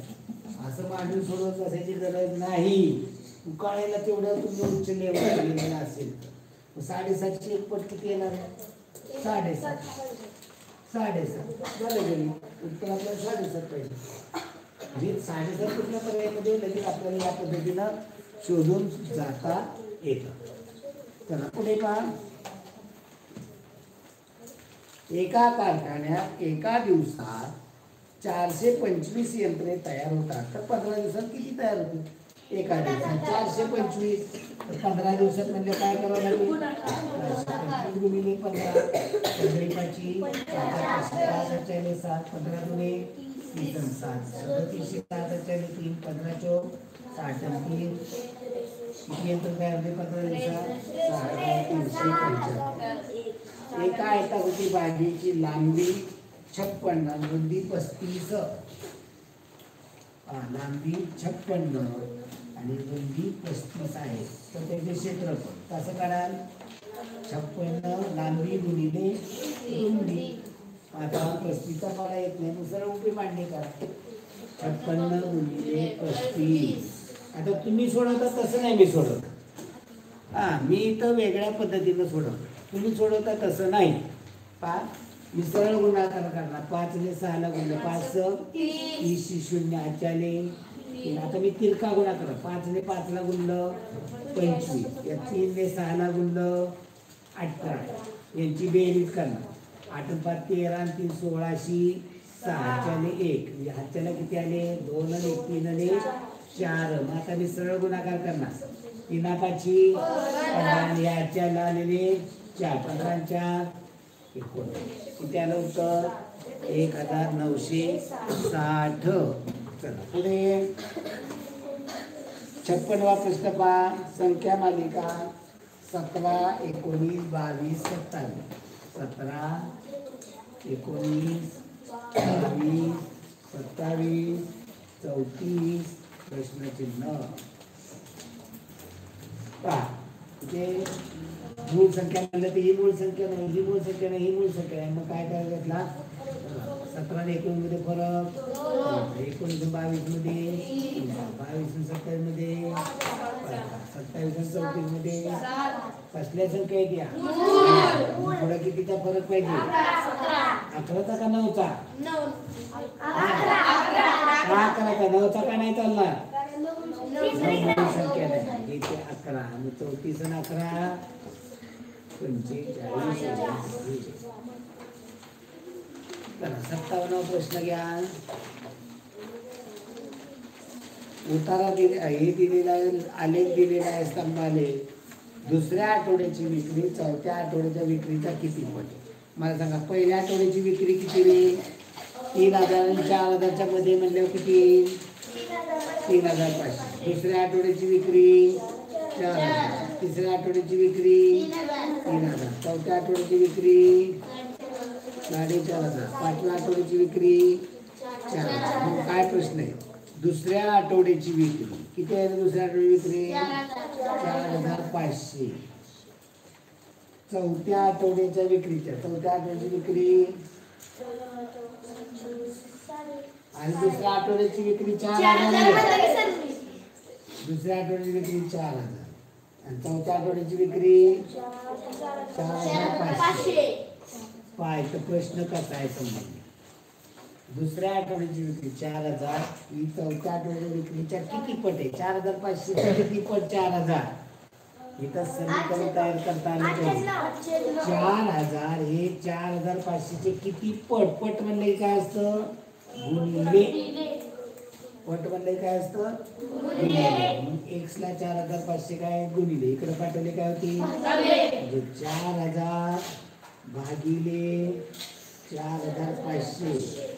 परिशित करून द्या. 2 शून्याला 2 शून्य गेले.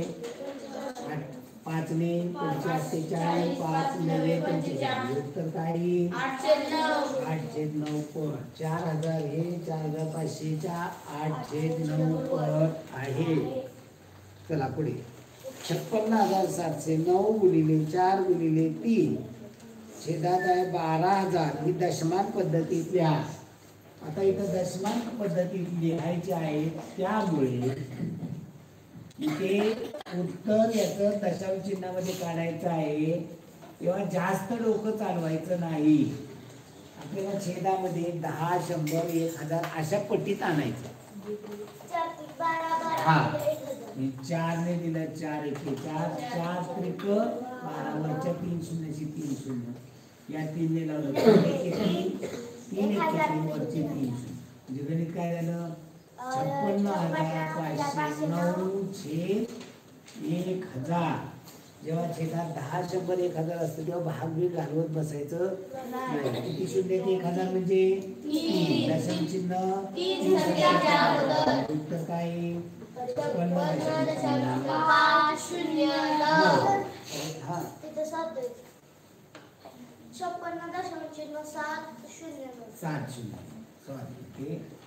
एकाच तर लक्ष आहे का बघा ना. हा आणि आम्ही शहाणे हो की नाही.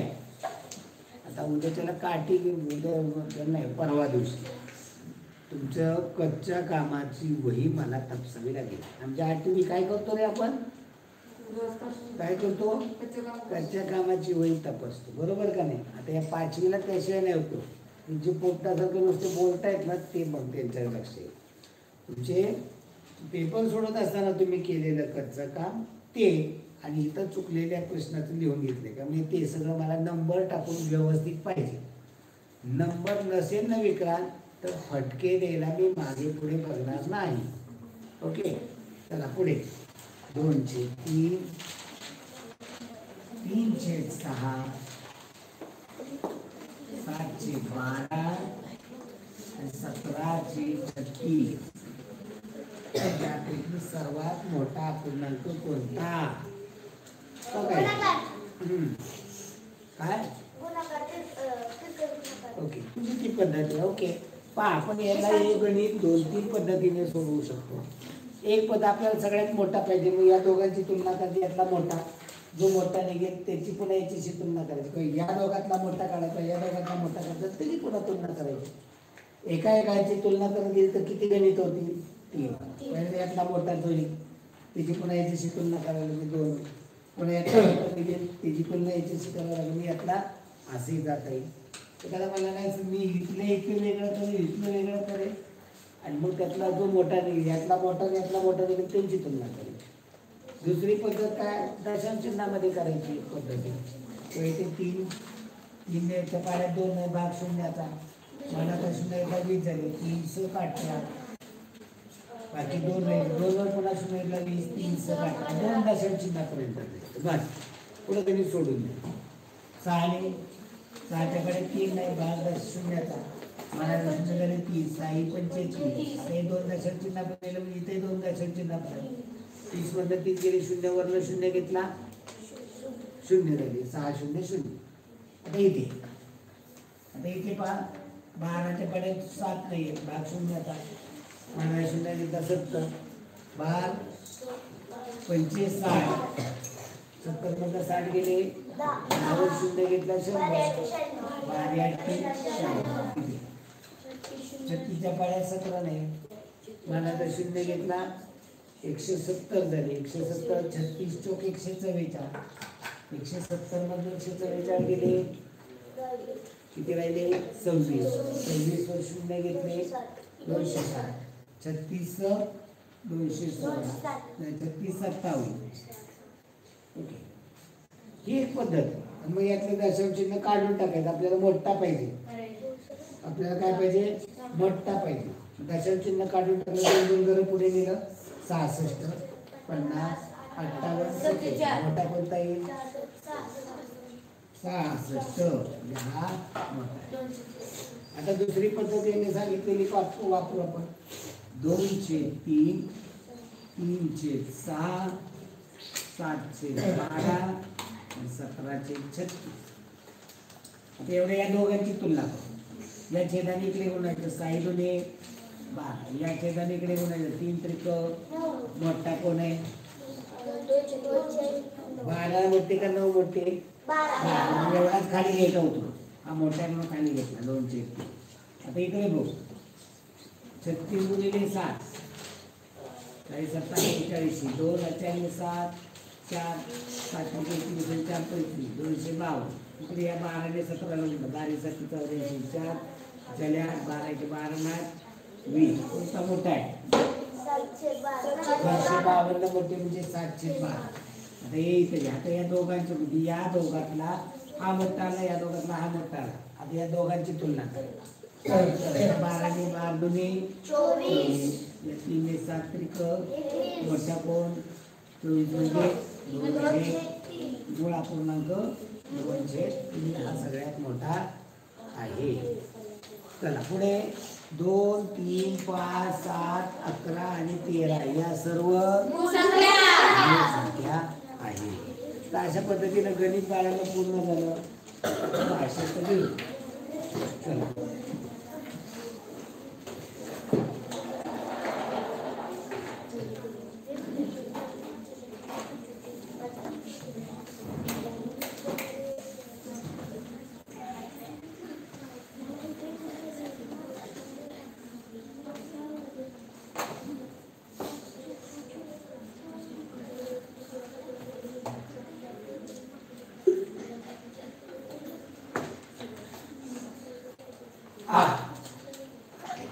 चला का मगध देश आणि गंगातटाक यांच्या सीमेपासून किंचित उत्तरेस असणाऱ्या एका खोऱ्यात काही गुराखी राहत. ग्रीष्म ऋतूच्या एका पौर्णिमेच्या दिवशी काही वगैरे एका पौर्णिमेच्या दिवशी ग्रीष्म ऋतू म्हणजे उन्हाळ्याचे दिवस ग्रीष्म ऋतूमधल्या एका पौर्णिमेच्या दिवशी काही वृद्ध गुराखी एका खोपीजवळ बसून गप्पा मारत असताना एक वृद्ध गुराख्याची कन्या म्हणजे कोण रे? धावत आली आणि बापाला म्हणाली, कपिलेच्या नव्या वासराचा शोध लागत नाही. हे शब्द ऐकतात त्याचे अंतःकरण पिळवटून निघाले. पिळवटून काय झालं रे? त्याला दुःख झालं. तो काही मित्रांना घेऊन वासराच्या शोधात निघाला. प्रत्येक जण वेगवेगळ्या रस्त्याने वासरू शोधू लागले. हा वृद्ध गुराखी ज्या वाटेने गेला होता तेथून एक वाट मगध देशात जात होती. पण तो दुसऱ्याच वाटेने निघाला. तेवढ्यात त्याला लहान मूल रडल्याचा आवाज आला. त्याने दुर्लक्ष केले, कारण इतक्या रात्री एवढ्या दाट जंगलात मूल कशाला रडेल असा त्याने विचार केला. तेवढ्यात वटवृक्षाखाली रडण्याचा आवाज जोराने येऊ लागला. वटवृक्ष म्हणजे कशाचं झाड रे? त्याने जवळ जाऊन पाहिले तर पांढऱ्या कपड्यातील बाळ दिसले. दिसताक्षणी त्याने उचलून घेतले व तो म्हणाला, शिवशंभो कैलासनाथा, वासराच्या शोधाच्या निमित्ताने बोलून तू मला हे मूल दिले, याचा सांभाळ करावा अशी तुझी इच्छा दिसते. या मुलाला मी सांभाळले. एक मूल पुढे चंद्रगुप्त मौर्य म्हणून ओळखले गेले. आता पहा, कोणत्या वेळी गुराखी गप्पा मारत बसले होते? वृद्ध गुराखी आपल्या मित्रासह कशाच्या शोधात गेला? वासराच्या. वृद्ध गुराख्याने मुलाच्या आवाजाकडे दुर्लक्ष का केले? त्याला मार लागण्यासारखा की रात्रीची वेळ आहे, एकतर जंगल आहे, जंगलामध्ये रात्रीच्या वेळेला मूल येऊ शकतं का? लहान बाळ नाही. त्यामुळे त्याला म्हटलं की हे लहान मूल म्हणजे आज नाहीये, त्याचा आपल्याला भास होतो. पुढे गुराख्याला लहान मूल कोठे सापडले? घनदाट घनदाट जंगलात, झाडाच्या खाली. झाडाच्या खाली नाही दिलं तर मग देशाच्या वाटेवर सापडलं का? नाही, तर ती वाट सोडून दुसऱ्या वाटेत. मूल सांभाळण्याचे काम आपणावर कोणी सोपवले असावे असे शंकराला कैलास म्हणलं त्यांचे मित्र म्हणजे भगवान शंकराने. सर्व हंसाचे कौतुक करतात आणि मला काळा म्हणतात. मी हंसापेक्षा वेगाने उडू शकतो. मी त्याला आव्हान देऊन त्याचा पराभव करीन. मग लोक माझे कौतुक करतील, त्याचा अपमान करतील, म्हणजे त्याचा अपमान करतील असा विचार करून कावळ्याने हंसाला आपल्याबरोबर समुद्राच्या मध्यभागी असलेल्या एका बेटापर्यंत उडण्याचे आव्हान दिले. हंसाने या गोष्टीला नकार दिला, पण कावळ्याने हट्ट धरला म्हणून दोघेही आकाशात उडाले. सुरुवातीला खूपच वेगाने उडत कावळा हंसाच्या पुढे गेला. हंस आपल्या नेहमीच्या वेगाने उडत होता. लवकरच कावळा थकला आणि पडू लागला. त्याची कीव येऊन हंसाने कावळ्याला आपल्या पंखावर घेतले आणि त्या बेटापर्यंत सुरक्षितपणे उडवून नेले. कावळ्याला स्वतःची लाज वाटली. आता इथे कावळा कसा होता? हुशार, गर्विष्ठ, नम्र, मत्सरी. काय गर्व होता त्याला? गर्विष्ठ म्हणायला ठीक आहे, मी मान्य करते. त्याला गर्व काय होता? मत्सरी. मत्सरी म्हणजे काय? दुसऱ्याबद्दल राग द्वेष असणार. पान आपल्या शेजारच्याने नवीन टीव्ही घेतला किंवा एखादी नवीन वस्तू घेतली की आपल्या मनात त्याच्याबद्दल द्वेष निर्माण होतो. आपल्यात बी तसलं पाहिजे. दुसऱ्याने सरी घातली की आपल्याला वाटतं की आपल्या घरात पण पाहिजे, सरी घातली पाहिजे. त्यांनी दागिने केले की आपल्याला वाटतं आपण ते दागिने केले पाहिजे. म्हणजे इथं झाला तो द्वेष, मत्सर. मग त्याला तो कावळा मत्सरी होता की सगळेजण हंसाला चांगलं म्हणतात आणि कावळ्याला नाही म्हणत. का म्हणत नाही? तर हंस गोर आहे, जे पांढरा शुभ्र असतो, कावळा काळा आहे म्हणून त्याला वाटलं. तो म्हटला मी हंसापेक्षा वेगाने उडू शकतो.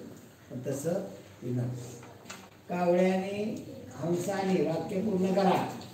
कावळ्याच्या प्रस्तावाचे स्वागत केले का? नाही. प्रस्तावाला नकार दिला का? बरोबर. प्रस्ताव स्वीकारला का? नाही. प्रस्तावाची थट्टा केली का? नाही. 67 2 पाहिजे. प्रस्तावाला नकार दिला. आता इथं पहा, एक मिनिट उतारा घ्या वरती. उतारा घ्या. पहा अपमान कधी असा विचारून कावळ्याने हंसाला आपल्याबरोबर समुद्राच्या मध्यभागी असलेल्या एका बेटावर उडण्याचे आव्हान दिले. हंसाने या गोष्टीला नकार दिला. पण आता नकार दिला कावळ्याने हट्टच धरला. नाही, अरे नको उडत आहे, नको शर्यत लावा. नाही, कावळा नाही, शर्यतच लावा. समुद्राच्या माध्यमात जायची शर्यत लावा. शेवट हट्ट धरला काय होईल ते? आता तुम्ही हट्ट करता, पप्पा मला हेच पाहिजे, मम्मी मला हेच पाहिजे. तुम्ही हट्ट केल्यावर काय होतं? शेवट तुमचा हट्ट पुरवला जातो. या महिन्यात राहिला, पुढल्या महिन्यात तरी पुरवला जातो का? मग तसं मी हट्ट धरल्यावरती काय झालं? ते दोघे आकाशात उडत. याचा अर्थ काय झाला? शेवट प्रस्ताव स्वीकारला. आता प्रस्ताव पहा, हंसाला कावळ्याने हंसाला नाही, हा प्रश्न.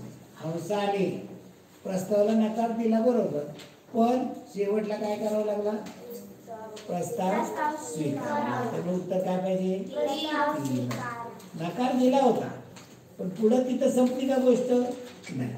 कावळ्याने हंसाला सुचवले की त्यांनी उडण्याची शर्यत लावावी. पुढे हंसाला आव्हान देऊन त्याचा पराभव करण्याची कावळ्याची इच्छा होती. म्हणजे जर पहा बरं, आपण सश्याची आणि कासवाची गोष्ट म्हणतो, जर त्यामध्ये ससा जिंकला त्याचं कुणाला आश्चर्य वाटेल का? त्याला काय तर म्हणा, ससा उड्या मारत जातो तो लगेच जिंकला. कासव हळू तर जिंकेल कधी कधी. पण त्या दिवशी ससा झोपला, त्यामुळे जिंकला कासव. ही कायमस्वरूपी गोष्ट तयार झाली ना. म्हणजे आज देखील आपण आवडीने ती गोष्ट सांगतो. म्हणजे काय घडतं, अशा पद्धतीने घडत असतं. तू दादा उठले ना, तर इकडे आहे. तू नाही तर इकडे. पुढचा प्रश्न घ्या. हंसाला आव्हान देऊन त्याचा पराभव करण्याची कावळ्याची इच्छा होती, कारण त्याला कावळ्याचं कौतुक होईल. आणि हंसाला हरवलं कावळ्याने, म्हणून ती गोष्ट तयार झाली असते. कावळ्यासारखे न करता हंस आपल्या नेहमीच्या वेगाने उडाला. त्याला आत्मविश्वास होता.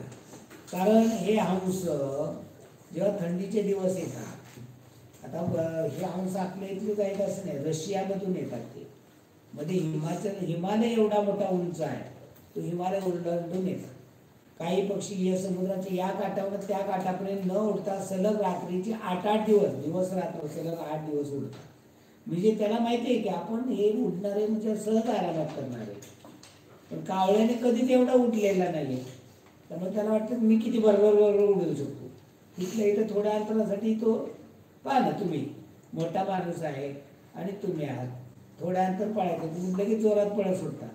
मोठा माणूस तसा जोरात पळत नाही का? त्याला माहिती आहे की अंतर जास्त आहे, लवकर जोरात पळायला काय होणार आहे, तुम्ही थकणार आहे. थकला की तुमचा आपोआप वेग कमी होणार आहे, मग तेव्हा हा पुढे जा. तर उतारा तिसरा. आधुनिक मानवाच्या जगात आज मनुष्याद्वारे निर्मित उपग्रहांचे फार महत्व आहे. उपग्रहामुळे अंतरिक्षाच्या अभ्यासाला मदत होते, ज्याने शतकानुशतके मनुष्याला मोहात पाडले आणि प्रेरित केले. त्या पृथ्वी आणि आकाशगंगा याविषयीची अधिक माहिती मिळण्यासाठी उपग्रहाची मदत होते. म्हणजे पृथ्वीची पण माहिती केली जाते, आकाशातल्या आकाशगंगांची पण माहिती घेतली. उपग्रह तंत्रज्ञानात इतका विकास झाला आहे की त्यामुळे आमचे जीवनमान सुधारू लागले. उपग्रह जगातील कोणत्याही व्यक्तीशी संपर्क साधण्यासाठी, हवामान अंदाज घेण्यासाठी, वातावरणाच्या परिवर्तनावर लक्ष ठेवण्यासाठी आणि नैसर्गिक संकटाचा अंदाज घेण्यासाठी मदत करतात. आज मुख्यतः प्रत्येक व्यक्ती उपग्रह तंत्रज्ञानाचा उपयोग करीत आहे.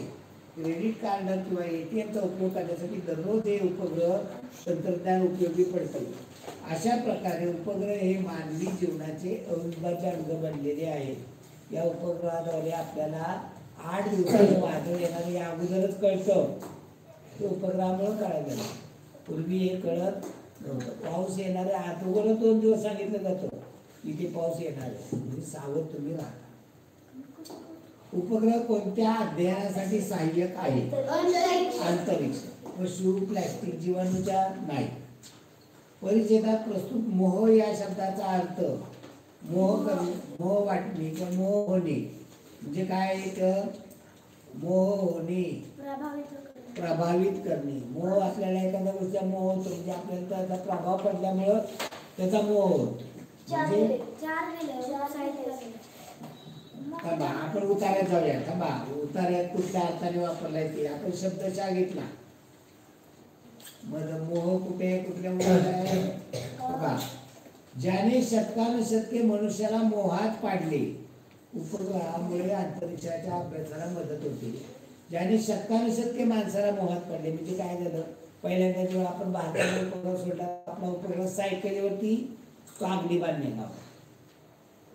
आपण भारत पहिला उपग्रह सोडू शकलो नाही, रशियाच्या मदतीने आपण उपग्रह सोडला. मग इथं काय केलं? मोहात पाडले, म्हणजे उल्हासित केले. म्हणजे पहिल्यांदा केलं, मदत झाली, मग दुसऱ्यांदा अजून मोठा बनवला, नंतर पुन्हा अजून मोठा बनवला. आज आपण भारताने सोडलेला उपग्रह सूर्याचा अभ्यास करायला गेलाय.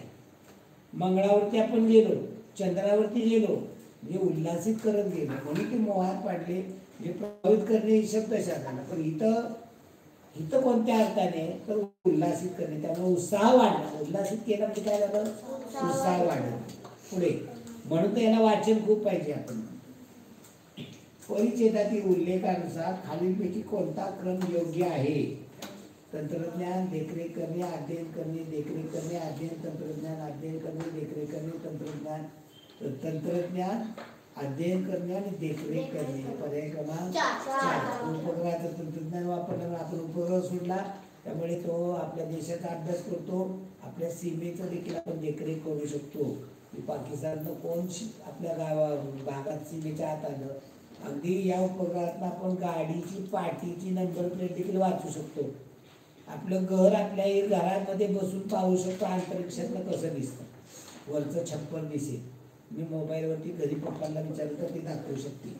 पुढे आधुनिक मनुष्य याचा अर्थ आजचा मनुष्य, आजचा आधुनिक मनुष्य. उपग्रह तंत्रज्ञानाचा उपयोग कशासाठी होऊ शकत नाही? कपडे धुण्याने वाळवण्यासाठी नाही करत. अमेरिकेत राहण्याच्या मित्राशी बोलण्यासाठी फोन वापर करतो. आपल्या इथल्या टॉवरवर जातो, टॉवरवरून अवकाशातल्या उपग्रहावर जातं, तिथल्या याच्यावर अमेरिकेच्या टॉवरवर जातं, तिथं त्याला फोन लागत असतो. बँकेतून पैसे काढण्यासाठी ATM चा वापर, त्यामुळे तिथं देखील या नेटवर्कचा वापर होतो. वादळाची पूर्वसूचना देण्यासाठी पण होतो. पुढे उतारा 4 पहा. समर्थ रामदास भिक्षा मागत हिंडत होते. एका घरासमोर आल्यावर माई भिक्षा असा त्यांनी आवाज दिला. घरातील बाईला भिक्षा द्यायची नव्हती. तिने ऐकूनही न ऐकल्यासारखे केले. समर्थांनी पुन्हा एकदा पुकारा केला, माई भिक्षा. आता त्या बाईचा राग अनावर झाला. ती तावातावाने बाहेर आली. फरशी पुसण्याचे काम चालू होते. हातातील पोतेरे समर्थाच्या अंगावर फेकत ती म्हणाली, गोसवड्या, ही घे भिक्षा. समर्थांनी शांतपणे ते पोतेरे उचलले, निघून गेले. नदीवर जाऊन ते पोतेरे स्वच्छ धुतले. घरी आलं, वाळून त्यांनी एक बारीची चिंदी काढली. त्यापासून दिव्याची वात बनवली व दिवा पेटवून प्रार्थना केली. हे परमेश्वरा, ज्याप्रमाणे हा दिवा अंधकार दूर करतो, त्याप्रमाणे तुझ्या प्रकाशाने सगळ्यांच्या मनातील काळोख नाहीसा होऊन दे. दुसऱ्या दिवशी नित्याप्रमाणे भिक्षा मागत ते बाईच्या घरासमोर आले. त्यांना पाहताच बाई म्हणाली, महाराज, मला तुम्हाला भिक्षा घालायची नव्हती, मात्र रागाने फरशी पुसल्याचे पोतेरे तुमच्या अंगावर फेकून मी चूक केली, त्याबद्दल मला क्षमा करा. समर्थ म्हणाले, बाई, क्षमा कसली मागते? तू तर मला अभूतपूर्व भिक्षा दिली. मी दिव्यासाठी त्या तर्टाची वाट केली. तू तर प्रकाश देणारी भिक्षा मला दिलीस. रामदासाचे बोलणे ऐकून ती त्यांच्या पाया पडली. संत कसे असतात याचे दर्शन आता झाले होते. सहिष्णू वृत्तीने स्वतःचे मनोबल वाढते व दुसऱ्याच्या मनातील पूर्वग्रह दूर होतात. समर्थ रामदास भिक्षा मागण्यास गेले असता तेव्हा ती बाई काय करत होती? त्या बाईने रामदासांना काय भिक्षा दिली? पोतेरे. फरशी पुसायला जे वापरतो ना तरट आपण ते. रामदासांनी दिव्यातील वात कशापासून बनवली? पोतेऱ्यातील भिक्षेचा रामदासांनी कसा उपयोग केला? ते त्याच्यापासून काही भाग काढला, त्याची वाटते. सहिष्णू वृत्तीने वागल्यास काय होते? दुसऱ्याचा पूर्वग्रह दूर होते. बरोबर. ओके, धन्यवाद मित्रांनो.